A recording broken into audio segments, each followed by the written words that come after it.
같이 따라해 볼까요? 주님이 원하는 교회가 되겠습니다. 이런 질문으로 시작해 보겠습니다. 주님이 원하시는 교회는 어떤 교회일까요? 한번 따라할까요? 흩어지는 교회입니다.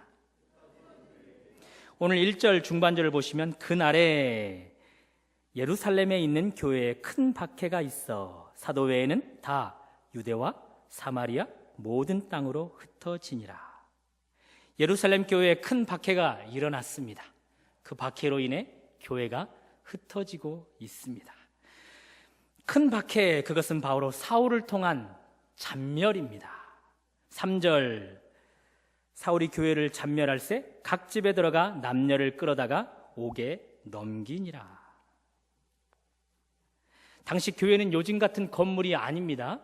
가정집을 교회로 삼아 예배를 드렸습니다. 사울이 하나님을 믿는 백성들이 살고 있는 그 집집마다 들어가 그들을 잡아다가 옥에 넣고 있습니다.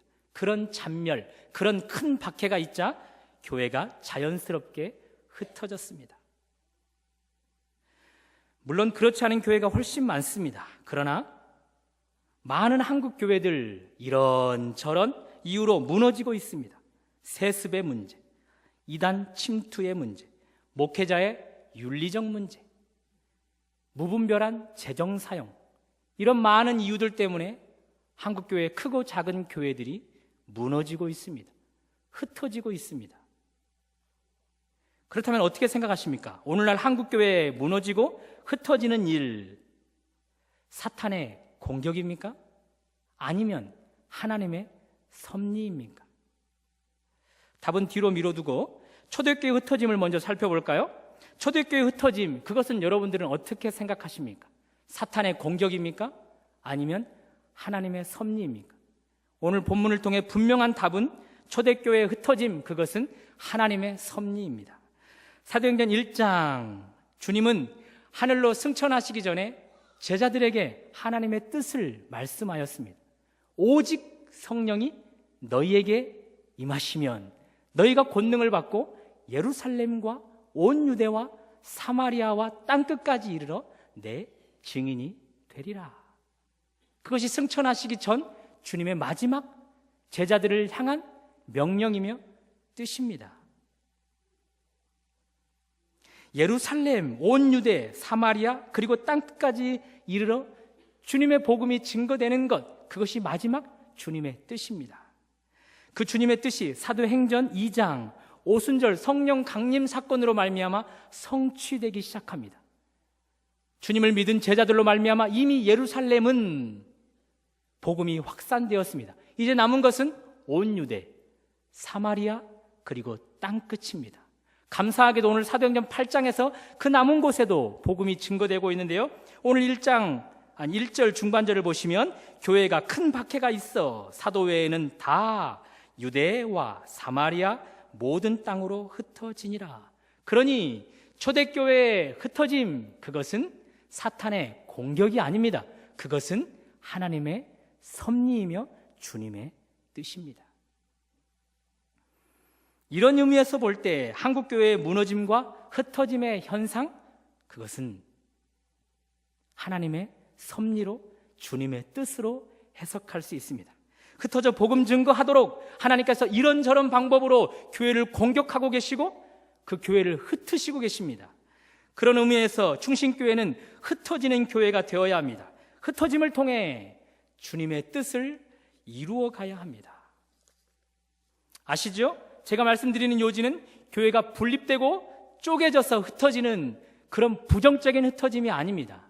삶의 현장으로 성도들이 흩어져서 그곳에서 복음을 증거하는 긍정적인 흩어짐을 말씀드리고 있습니다. 주님이 원하시는 교회, 흩어지는 교회입니다. 수적으로 부흥을 할지라도 흩어짐이 없다면, 흩어져서 복음을 증거하는 일이 없다면 그 교회는 부흥하는 교회가 아닙니다. 하나님의 뜻에 반하고 있는 교회입니다. 그렇다면 몇 명일 때 흩어져야 할까요? 교회가 어느 정도 사이즈일 때 흩어져야 할까요? 1명? 10명? 100명? 1명일 때도 흩어져야 되고 10명일 때도 1000명, 10,000명일 때도 흩어져야 합니다. 주님이 원하시는 교회는 흩어져서 복음을 전하는 교회여야 하기 때문에 그렇습니다. 그럼 어디로 흩어져야 합니까? 믿지 않는 영혼들에게 흩어져야 되겠죠? 오늘 본문 9절에서 11절까지를 보시면 여러분들이 잘 아시는 내용이므로 마술사 시몬이 등장합니다. 그가 온 사람들에게 소문이 났는데 10절을 보시면 이 사람은 크다 일컫는 하나님의 능력이라. 물론 우리가 믿는 하나님의 능력이 아닙니다. 어쨌든 이 시몬은 그 지방 사람들에게 큰 능력을 소유한 자로서 하나님처럼 비춰주기 시작했다는 것이죠. 그래서 수많은 사람들이 그를 하나님처럼 믿고 따르기 시작했다는 것입니다.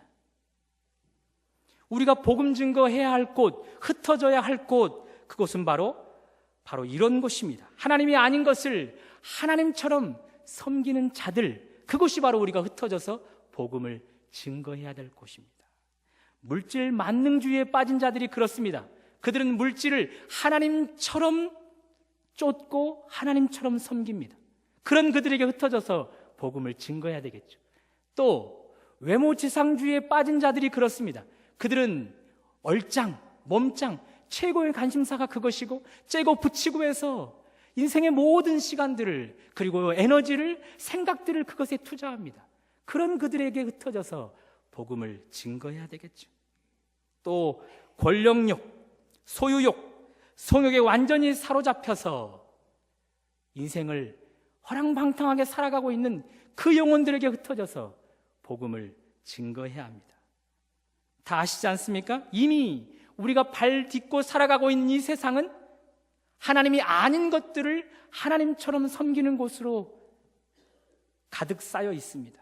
그러니 우리가 흩어져 있는 모든 삶의 현장은 바로 복음을 증거해야 될 장소입니다. 참 감사하게도 우리 충신교회는 이미 흩어져 있습니다. 그리고 충신교인이 아닌 다른 교회분들도 이미 흩어져 있을 것입니다. 하나님이 아닌 것을 하나님처럼 섬기고 있는 그들 곁에 우리가 가까이 흩어져 있습니다. 하나님의 섭리며 주님의 뜻으로 말입니다. 이제 그곳에서 흩어져 있는 현장에서 복음만 증거하면 됩니다. 그런데 문제는 교회들이 흩어져는 있는데 그 흩어져 있는 곳에서 복음을 증거하지 못하고 있다는 것이죠. 충신교회가 아니라 저기 북기자 동네의 충산교회가 그렇습니다. 앞에서 말씀드렸듯이 흩어짐, 그것은 주님의 뜻이며 하나님의 섭리입니다. 복음 증거를 위해서 하나님은 흩어지게 하셨습니다. 그래서 우리는 흩어져 있습니다. 삶의 곳곳에 흩어져 있습니다. 하나님의 섭리로 흩어져 있는데 그곳에서 복음을 증거하지 못하고 있다면 우리는 흩어져 있는 것이 아닙니다. 하나님의 뜻에 반하고 있는 것이죠. 바라기는 말씀 듣는 가운데서 흩어짐의 목표, 복음 증거의 삶이 회복되기를 주님의 이름으로 축원합니다. 다시 한번 질문해 볼까요? 주님이 원하시는 교회는 어떤 교회입니까? 한번 따라해 봅니다. 나그네로 살아가는 교회라. 다시 한번 1절 중반절을 보시면 그날에 예루살렘에 있는 교회에 큰 박해가 있어 사도 외에는 다 유대와 사마리아 모든 땅으로 흩어지니라. 사도 외에는 다 모든 성도들이 다 흩어졌답니다. 어떻게 이런 일이 가능한가? 집은 어떻게 합니까? 직장은 어떻게 합니까? 가정교육은 어떻게 합니까? 어떻게 이들은 이삿짐은 언제 챙기고 또 언제 집 알아보면서 이렇게 흩어지는 일들을 자연스럽게 할 수 있단 말입니까? 어떻게 이렇게 초대교회는 흩어지는 일을 자연스럽게 진행할 수 있단 말입니까? 사도행전 6장을 보시면 특별히 1절에 그때의 제자가 더 많아졌다라고 기록합니다. 특별히 헬라파라고 불리는 유대인들이 교회 안으로 기하급수적으로 몰려들었습니다. 그래서 사도행전 6장을 보시면 헬라파 유대인들 그리고 히브리파 유대인들 가운데 분쟁이 생깁니다. 과부들을 돕는 일에, 미망인들을 돕는 일에 말입니다. 어쨌든 쓰나미처럼 교회 안으로 헬라파 유대인들이 몰려들기 시작했는데 그 헬라파 유대인들이 어디에서 왔습니까? 사도행전 2장에 보시면 특별히 오순절 성령 강림 사건 있기 전에 세계 각국으로 흩어져 있었던 모든 디아스포라, 흩어져 있던 유대인들이 예루살렘 성전으로 모였습니다. 절기를 지키기 위해서 말입니다. 그들을 헬라파 유대인들이라고 불렀습니다. 왜냐하면 당시 공용어 헬라어를 쓰고 있었기 때문에 그들을 헬라파 유대인들이라 불렀습니다. 어찌되었든 그들이 그 예루살렘 성전에 모였을 때 변화된 베드로를 통해 말씀을 들었습니다. 그리고서 그들이 3,000명이나 회심을 합니다. 또한 사도행전 4장에 보시면 남자만 무려 말씀을 듣고 5,000명이나 되는 사람들이 교회로 몰려들기 시작합니다. 이처럼 3,000명, 5,000명, 쓰나미처럼 기하급수적으로 교회 안에 헬라파 유대인들이 넘쳐납니다. 오늘 본문에 흩어진 하나님의 교인들, 그들은 발로 헬라파 유대인들입니다. 이들이 이렇게 자연스럽게 흩어질 수 있었던 이유는 예루살렘이 거주지가 아니기 때문에 그렇습니다. 예루살렘 안에 그들은 집이 없습니다. 그곳에 직장이 없습니다. 자녀 교육을 그곳에 시키지 않습니다. 그들은 이미 흩어져 살고 있는 자들입니다. 이미 나그네로 살고 있는 자들입니다. 흩어지는 것이 자연스러운 자들입니다. 그런 이유 때문에 박해가 시작되자마자 그들은 흩어졌고 동시에 흩어진 곳에서 복음을 증거할 수 있었다. 그것입니다. 왜 한국교회는 흩어져는 있는데, 왜 충신교회는 흩어져는 있는데 복음을 증거하지 못합니까? 나그네로 살지 않기 때문에 그렇습니다. 세상에 집착하기 때문에 그렇습니다. 큰 집, 큰 차, 잘 먹고 잘 사는 일에 집착하기 때문에 그렇습니다.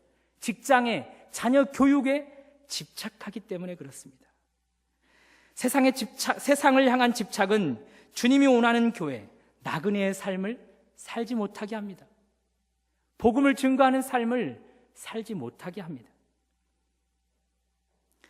그러므로 주님이 원하시는 교회, 나그네의 삶을 회복하려면 이제는 집착의 대상이 바뀌어야 합니다. 집착의 대상이 복음을 위한 집착이 되어야 합니다. 나는 이제 결심했어. 나 돈 많이 벌 거야. 복음을 제대로 증거하려면 많은 돈이 필요하거든. 그래서 나 돈 많이 벌 거야. 그런 복음을 위한 집착이 부로 나타나야 되는 것이죠. 나 큰 집 장만할 거야. 화장실 2개 있는 곳에서 3개 있는 곳으로, 4개 있는 곳으로 큰 집 장만할 거야. 큰 집 장만해서 이웃 사촌들 다 초대해서 그들에게 좋은 음식 대접하면서 그들에게 복음을 증거할 거야. 그러기 위해서 나는 큰 집이 필요해. 집착의 대상이 복음을 위한 것으로 바뀌어져야 되는 것입니다. 그런 의미에서 직장 생활하고 있는 분들이 이곳에 계시다면 여러분들 직장에서 반드시 승진하십시오.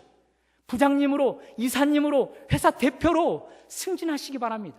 승진해서 여러분들 덕 때문에 부하 직원들 중 기독교인들이 기독교인이라 떳떳이 말하지 못하는 이 문화들 가운데서 떳떳이 말할 수 있는 그런 문화를 여러분들이 만들어 주시기 바랍니다. 술물화로 인해서 기독교인들이 힘들어하고 있는데 여러분들이 상사가 되어서 그런 기독교인들을 자유케 해줄 수 있는 그런 영향력이 있기를 바랍니다. 특별히 상사가 되어서 부하 직원들에게 역시 하나님 믿는 상사는 달라. 우리 과장님은, 우리 팀장님은, 우리 사장님은 역시 하나님 믿기 때문에 달라. 그래서 그들에게 복음이 한 발자국 가까이 흘러 들어가게 할 수 있는 그런 영향력 있는 사람이 되어야 합니다. 그런 사람이 주님이 원하시는 교회이고 그런 사람이 나그네의 삶을 살아가는 사람입니다. 초대교회, 주님이 원하시는 교회, 나그네의 삶을 살아서 그럴까요? 복음을 증거할 때 놀라운 표적들이 뒤따릅니다. 오늘 보면 5절에서 8절까지를 보시면, 특별히 5절 중반절부터 보십니다. 많은 사람에게 붙었던 더러운 귀신들이 크게 소리를 지르며 나가고 또 많은 중풍병자와 못 걷는 사람이 나으니 그 성에 큰 기쁨이 있더라. 나그네의 삶을 살면서 열심히 복음을 증거했더니 이렇게 하나님의 표적이 놀랍도록 그들에게 큰 기쁨을 주도록 넘쳐나고 있습니다. 오늘날도 세계 각국에 선교사님들이 파송되어 있습니다. 그분들에게 우리가 접하는 소식들이 어떤 것입니까? 현재에도 복음을 증거할 때 하나님의 표적들이 나타난다는 사실입니다. 복음 앞에 귀신들이나 악령들이 무릎을 꿇는 일들이 있답니다. 각종 질병에 사로잡힌 자들이 복음으로 인하여 놓이게 되고 자유케 되는 은혜가 있답니다. 복음으로 인해 한 부족 전체가 하나님을 믿게 되는 그런 은혜가 있답니다. 여전히 선교사님들을 통해 하나님의 표적들이 복음의 현장 속에 나타나고 있음을 우리는 접하게 됩니다. 과거 한국 교회도 그러지 않았습니까? 교회사 책을 살펴보십시오. 얼마나 많은 교회에 표적들이 나타나는지 모릅니다. 그런데 왜 지금의 한국 교회는 이런 하나님의 표적이 사라지는 걸까요? 한국 곳곳에 복음이 다 확장되었기 때문입니까? 그럴 수도 있을 것 같습니다. 그러나 오늘 본문의 답으로 보면 그것은 아닙니다. 표적이 사라진 이유, 한국 교회 가운데 복음을 증거해도 표적이 나타나지 않는 이유, 그것은 나그네의 삶을 잃어버렸기 때문입니다. 사랑하는 여러분, 여기서 우리는 점검해야 합니다. 우리가 예배를 드리는 이유 점검해 보아야 합니다. 여러분은 왜 예배를 드리십니까? 예배를 드리시는 이유가 무엇입니까? 더 복받기 위함입니까? 더 성공하기 위함입니까? 그것은 예배를 드리는 이유가 안 됩니다. 우리가 예배를 드리는 이유는 나그네의 삶을 회복하기 위함입니다. 나그네의 삶으로 살아가지 못하게 하는 내 삶을 다시금 회복하기 위해서 우리가 예배를 드리는 것입니다. 복음 증거 외에 집착하고 있는 것들에게서 마음을 돌이키기 위해서 예배를 드리는 것입니다. 집에 집착하던 내가 복음을 위한 부를 위해서, 또 높은 권력을 집착했던 내가 복음을 위한 권력으로 바뀌어지기 위해서 우리는 예배를 드려야 하는 것이죠. 기도하는 이유도 마찬가지입니다. 하나님, 내 힘으로 나그네의 삶을 살아가기가 어렵습니다. 기도하는 가운데 성령의 능력으로 제게 힘을 주셔서 나그네의 삶을 회복하게 해주십시오. 그런 이유 때문에 우리가 기도해야 합니다. 바라기는 이 예배를 통해 나그네의 삶을 회복하고 복음 증거의 삶을 회복하여 주님이 원하시는 교회가 되기를 주님의 이름으로 축원합니다. 주님이 원하시는 교회, 어떤 교회일까요? 한 번 더 따라해 볼까요? 신앙관이 뚜렷한 교회다. 오늘 보면 4절, 그 흩어진 사람들이 두루 다니며 복음의 말씀을 전할세. 두루 다니며 복음을 증거합니다. 그들의 복음의 핵심이 무엇입니까? 그들의 핵심을 빌립을 통해서 알 수 있는데요, 12절을 보시면 여러분들이 한번 읽어주시겠습니다. 12절 시작.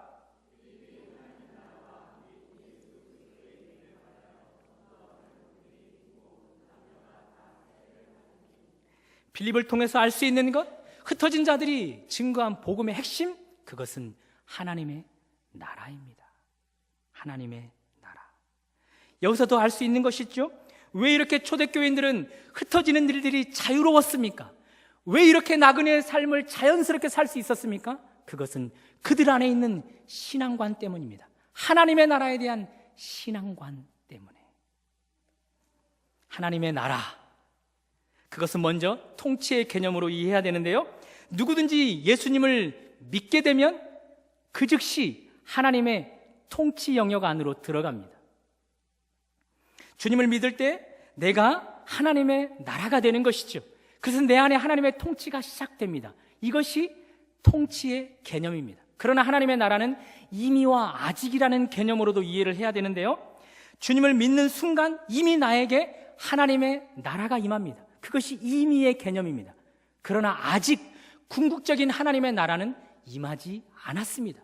그 궁극적인 하나님의 나라, 아직 임하지 않은 하나님의 나라는 언제 임합니까? 주님의 재림 때 임합니다. 심판주로 오신 그 주님의 재림 때에 그 마지막 하나님의 나라가 임하는 것이죠. 문제는 이 아직 이루어지지 않은 하나님의 나라, 그 나라가 초를 다투며 우리에게 성큼성큼 다가오고 있다는 사실입니다. 그래서 신약 성경 전체를 보면 아직 임하지 않은 이 하나님의 나라, 굉장히 급박함을 알려주고 있습니다. 그래서 세례 요한도, 그래서 예수님도 목소리에 힘을 줘 외쳤습니다. 회개하라, 천국이 가까이 왔느니라. 천국이 가까이 왔기 때문에 회개해야 된다라고 강조하였습니다.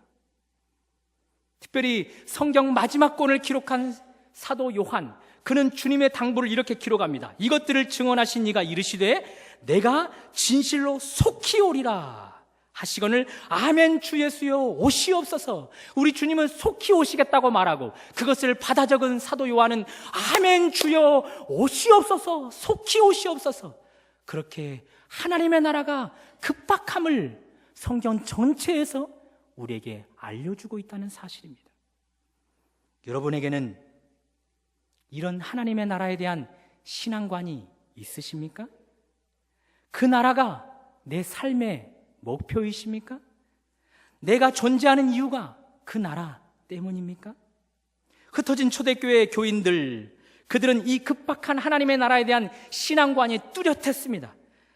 그 신앙관이 그들에게 나그네의 삶을 추구하도록 만들었습니다. 안주하는 신앙을 버리게 했고 게으른 신앙, 나태한 신앙을 버리도록 했습니다. 부를 축적하는 일을 뒤로 미루도록 했고 집장만을 위해서 추구하던 자녀 교육만을 위해서 추구하던 삶을 잠시 뒤로 미루어 두도록 하게 만들었습니다. 초를 다투며 다가오는 하나님의 나라, 성큼성큼 다가오는 하나님의 나라를 위해 복음을 증거하는 일에 앞장서도록 만들어 주었습니다.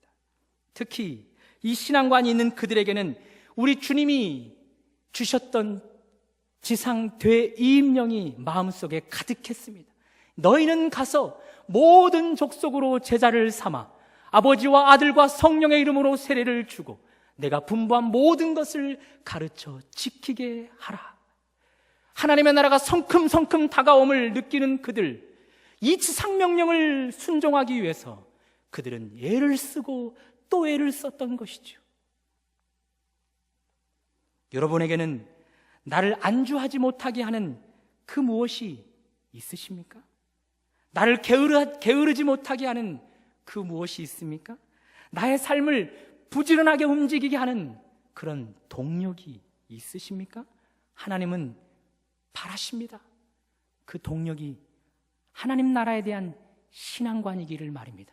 이 신앙관 때문에 게으를 수 없고, 이 신앙관 때문에 부지런할 수밖에 없고, 이 신앙관이 나를 움직이게 하는 동력이기를 하나님은 간절히 이 시간 우리에게 바라고 계십니다. 그것이 주님이 원하시는 교회의 모습이기 때문에 그렇습니다. 바울은 이런 의미심장한 말을 우리에게 던져줍니다. 고린도전서 9장에 보면 그것을 제가 직역해서 말씀해 보겠습니다. 나는 모든 일에 절제하고 있다. 나는 다름질하기를 향방 없이 할 수 없다. 나는 싸우기를 허공을 치는 것 같이 할 수 없다. 이렇듯 내가 내 몸을 쳐 복종하게 하는 이유는 내가 남에게 전파한 후에 버림을 당할까 두렵기 때문이라. 바울의 말을 귀담아 들으셔야 합니다. 바울은 자기 자신을 복음을 증거하는 일에 계속해서 쳐서 복종시키고 있습니다. 그 이유는 단 하나, 마지막 임할 하나님의 나라 가운데 그 도래가 임할 때에 내가 버림을 당할까 봐, 남들은 구원시키고 자기 자신은 버림을 당할까 봐, 그런 신앙관이 그를 더 복음 앞에 열정을 내게 하고 더 나그네의 삶을 추구하게 만들어서 우리 앞에 그는 더 바울답게 쓰임받았던 것이죠. 세상도 즐기고 신앙도 즐기는 자는 주님이 원하시는 교회가 아닙니다. 세상의 한 다리, 신앙의 한 다리를 걸치며 살아가는 사람은 하나님의 나라의 신앙관을 가진 자가 아닙니다. 그런 사람은 바울의 두려운 고백을 귀담아 들으셔야 합니다. 임박한 하나님의 나라가 도래할 때 도리어 버림을 당할 수 있다라는 고백을 말입니다. 사랑하는 여러분, 한국교회 이런저런 공격으로 무너지고 흩어지고 있습니다. 한국의 가정, 개인들, 성도들 이런저런 공격 앞에 속수무책으로 무너지고 흔들리고 흩어지고 있습니다. 그 공격, 사탄의 공격이라 생각지 않고 하나님의 공격으로, 하나님의 섭리로 믿으신다면 이제 우리는 흩어져야 합니다. 흩어져서 복음의 증인이 되어야 합니다. 나그네의 삶을 살아가는 자만이, 그 삶을 회복하는 사람만이 복음을 증거할 수 있습니다.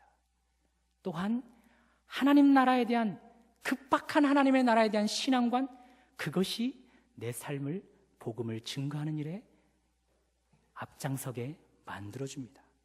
모쪼록 여러분과 제가 주님이 원하시는 교회가 되어서 급박한 하나님의 나라가 도래할 때 버림당하지 않으시기를 바랍니다. 그 나라가 도래할 때 착하고 충성된 종이라 칭찬받는 여러분들이 되기를 바랍니다. 그 결과 창세로부터 예비된 하나님의 나라를 상속받는 그런 하나님의 사람들 되기를 주님의 이름으로 축원합니다.